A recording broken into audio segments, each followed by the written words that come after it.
दोस्तों, मखाना आखिर कैसे बनता है, इसकी सच्चाई जानकर आप भी हैरान हो जाओगे। और दोस्तों, क्या आपको पता है कि दवाई का कैप्सूल बनाने के लिए सूअर और सांड की हड्डी और चमड़ी का इस्तेमाल किया जाता है? और क्या आपको पता है कि टोमेटो केचप को फैक्ट्री में कैसे बनाया जाता है?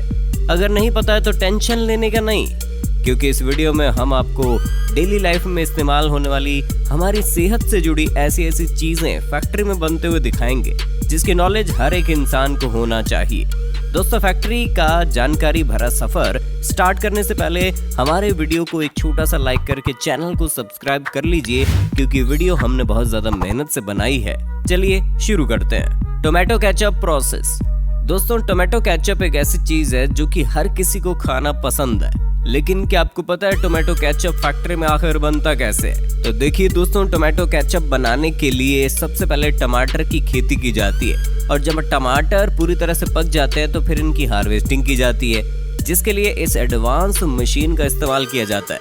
ये मशीन टमाटर की पूरी बेल को अपने अंदर खींचते चलती है, जिसके बाद ये मशीन अपने ऑटोमेटिक सिस्टम की मदद से टमाटर की बेल और घान कचरे को अलग करके पीछे फेंकते जाती है, और बिल्कुल साफ टमाटर को मशीन के साइड में चल रहे कंटेनर में भरती जाती है। दोस्तों, इन टमाटरों की हार्वेस्टिंग करने के बाद इन्हें काफी बड़े पैमाने पर फैक्ट्री में लाया जाता है। फैक्ट्री में लाने के बाद सबसे पहले इन टमाटरों को ट्रक से अनलोड करके कन्वेयर बेल्ट पर डाल दिया जाता है, और फिर आगे ये टमाटर कन्वेयर बेल्ट के जरिए पानी के बड़े से कंटेनर में गिरते जाते हैं, जहाँ इन टमाटरों को पानी से अच्छी तरह धोया जाता है। और जब ये टमाटर बिल्कुल साफ हो जाते हैं तो इन्हें कन्वेयर बेल्ट के जरिए वर्कर्स के पास भेज दिया जाता है। यहाँ वर्कर्स इन टमाटरों में से खराब टमाटर छांट कर अलग कर देते हैं, जिसके बाद इन टमाटरों को एक ऑटोमेटिक मशीन से गुजारा जाता है। यह ऑटोमेटिक मशीन अपने सेंसर की मदद से कच्चे और हरे हरे टमाटर को बाहर निकाल फेंकती है।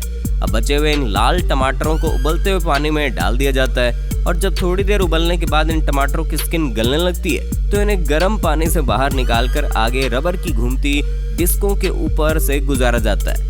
साथ ही साथ इनके ऊपर से काफी फोर्स के साथ गर्म पानी भी गिराया जाता है, जिसकी वजह से इनका छिलका बड़े आराम से उतर जाता है। इसके बाद इन टमाटरों को कन्वेयर बेल्ट की मदद से आगे भेजा जाता है, जहां वर्कर्स इन्हें हाथों से पकड़ कर अच्छी तरह से चेक करते हैं, ताकि कोई भी टमाटर छिलके के साथ न चला जाए। इसके बाद इन टमाटरों को एक ग्राइंडर मशीन में डालकर इनका पेस्ट बना लिया जाता है, जिसके बाद इस पेस्ट को एक मिक्सिंग मशीन में डाल दिया जाता है। इस मशीन के नीचे वाले हिस्से से शुगर सिरप को डाला जाता है, और मशीन के ऊपर वाले हिस्से से टमाटर के पेस्ट को डाला जाता है। इसी दौरान इसमें मसालों को भी डाल दिया जाता है, और फिर इसे अच्छी तरह मिक्स करके 100 डिग्री पर हीट करके पका लिया जाता है। और जब ये अच्छी तरह से पक के टोमेटो केचप बन जाता है तो फिर इसे बोतलों में भरकर पैक कर दिया जाता है। मखाना मेकिंग प्रोसेस। दोस्तों, आपको जानकर हैरानी होगी कि मखाने की खेती जमीन के ऊपर नहीं बल्कि जमीन के नीचे तालाब में होती है। इसके लिए सबसे पहले तालाब से जलकुंभी और दूसरे अनवांटेड पौधों को अच्छी तरह से साफ कर लिया जाता है। उसके बाद दिसंबर से जनवरी महीने के दौरान तालाब में मखाने के बीजों की बुआई कर दी जाती है। देखिए दोस्तों, मखाने का बीज कुछ इस तरह का दिखाई देता है।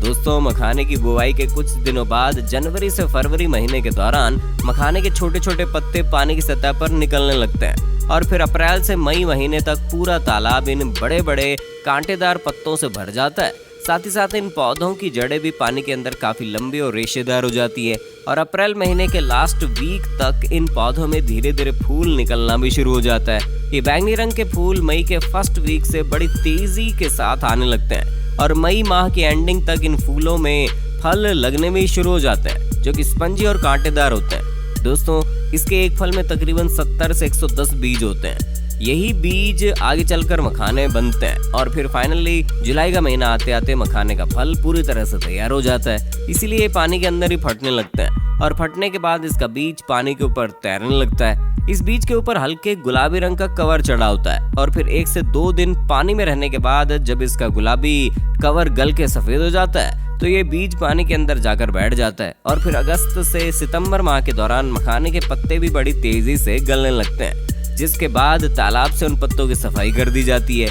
और तालाब की तह में बैठे मखानों के बीजों को बाहर निकाल लिया जाता है, जिसके लिए किसान लकड़ी से बनी छलनी नुमा टोकरी का इस्तेमाल करते हैं, जिसे इनकी भाषा में गांज कहा जाता है। और जब सारे बीज बाहर निकाल लिए जाते हैं तो पैरों से मसल कर इनकी सफाई की जाती है, जिसकी वजह से बीज के ऊपर की परत निकल जाती है। उसके बाद इन बीजों को पानी से धोकर अच्छी तरह से साफ करके इन्हें अलग अलग प्रकार की छलनी में छाना जाता है, जिससे छोटे छोटे बीज और बड़े बड़े बीज अलग हो जाते हैं। और फिर इन्हें धूप में सूखने के लिए फैला दिया जाता है। और जब ये सूखकर काले से हल्के लाल रंग में बदल जाते हैं तो इन बीजों को उसी दिन बिना बालू की मिट्टी के कढ़ाई में भूना जाता है। और भुनाई के बाद इन बीजों को टोकरियों में भरकर ठंडी छायादार जगह पर कुछ दिनों के लिए रखा जाता है, जिससे इन बीजों के हार्ड छिलके ढीले पड़ने लगते हैं। उसके बाद इन बीजों को थोड़ी थोड़ी मात्रा में दोबारा से कढ़ाई में भूना जाता है।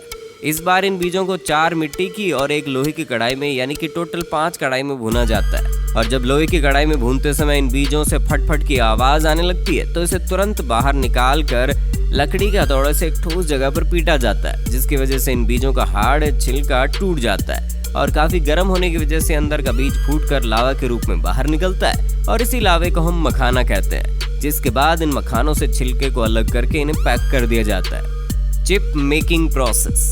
दोस्तों, क्या आपको पता है लेज यानी चिप्स जैसे प्रोडक्ट फैक्ट्री में आखिर बनता कैसे है? देखिए दोस्तों, पोटैटो चिप्स बनाने के लिए पहले खेतों से आलूओं को तोड़कर फैक्ट्री में लाया जाता है। फैक्ट्री में लाने के बाद सबसे पहले इन्हें गर्म पानी में धोया जाता है। इसके बाद इन आलूओं को छीलने के लिए इस मशीन से गुजारा जाता है। और जब ये मशीन आलूओं को छील लेती है तो इन्हें एक बार फिर से पानी में धोया जाता है। जिसके बाद इन आलूओं को स्लाइसर मशीन में डालकर चिप्स के शेप में काट लिया जाता है और फिर इन चिप्स को तेल में डालकर फ्राई किया जाता है। अच्छी तरह से फ्राई करने के बाद इन चिप्स के ऊपर मसाला डालकर मिक्स किया जाता है और फिर इन तैयार चिप्स को एक एडवांस मशीन में डाला जाता है। ये एडवांस मशीन इन चिप्स को बड़ी आसानी के साथ बिल्कुल बराबर मात्रा में पैक कर देती है। Coconut oil making process.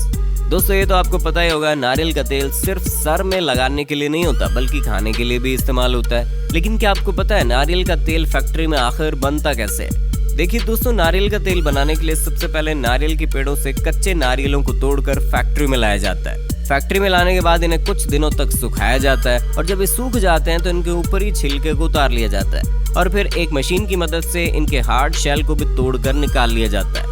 अब वर्कर्स इन नारियलों की ऊपरी लेयर को भी छील कर इन्हें टकला कर देते हैं। इसके बाद इन नारियलों को पंक्चर करके इनका सारा पानी निकाल लिया जाता है।